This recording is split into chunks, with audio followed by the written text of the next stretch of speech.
म्हण्या, तुमच्या किटी पार्टीत तुम्ही एकमेकींच्या भानगडीवर तासनतास बोलत बसता. मग तू रोज कशाला जातेस?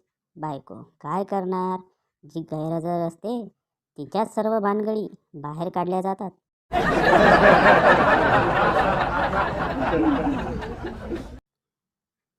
डॉक्टर, तू यायला उशीर केलास.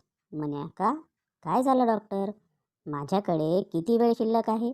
डॉक्टर, अरे तुझी अपॉइंटमेंट 6ची होती, तू 7 वाजता आलास, त्याबद्दल बोलतोय मी.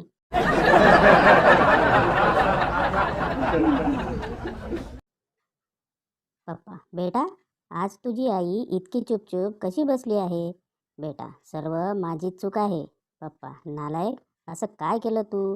बेटा, आईने लिपस्टिक मागितली होती, मी चुकून फेविक्विक दिलं. पप्पा, शतायुषी हो माझा मुलगा, देव असा मुलगा सर्वांना देव.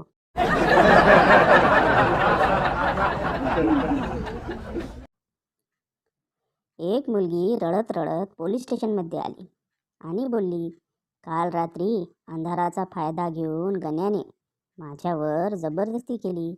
पोलीस हैराण. मॅडम, एकतर तुम्ही सांगत आहात रात्र होती, मग सर्वांना सोडून तुम्हाला गण्यावरच का शक आहे? मुलगी, कारण मला माहीत आहे त्याला काय करायचं आणि कसं करायचं ते सांगावं लागत होतं.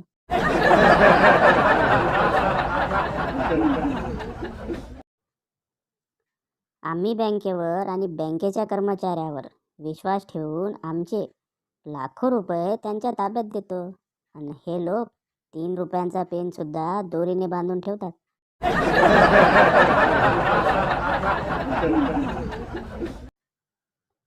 मुलगा, जर मी मेले तर तू काय करशील? मुलगा, मी पण मरून जाईन. मुलगी लाडात येऊन, पण का? मुलगा, तुझ्या नादात एवढी उदारी झाली की फेडणं मुश्किल आहे.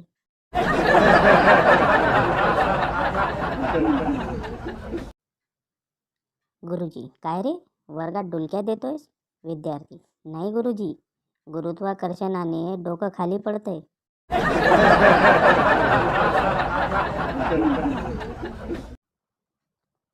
कोलगेटवाला बंड्याला, क्या आपके टूथपेस्ट में नमक है? बंड्या, नाही, मी वरून टाकतो चवीनुसार थोडं थोडं. कोलगेटवाल्याने थोबाडीत मारून घेतली.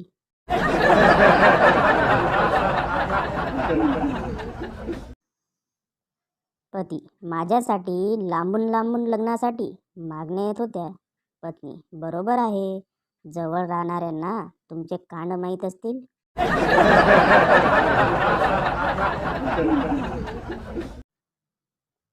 शेतामध्ये एक बाई आंघोळ करत असते. अचानक तिचा नवरा येतो. नवरा, नालायक, काहीतरी घालून आंघोळ कर, कोणी बघितले तर. बायको, उद्यापासून घालेल. बायको दुसऱ्या दिवशी चप्पल घालून आंघोळ करत होती.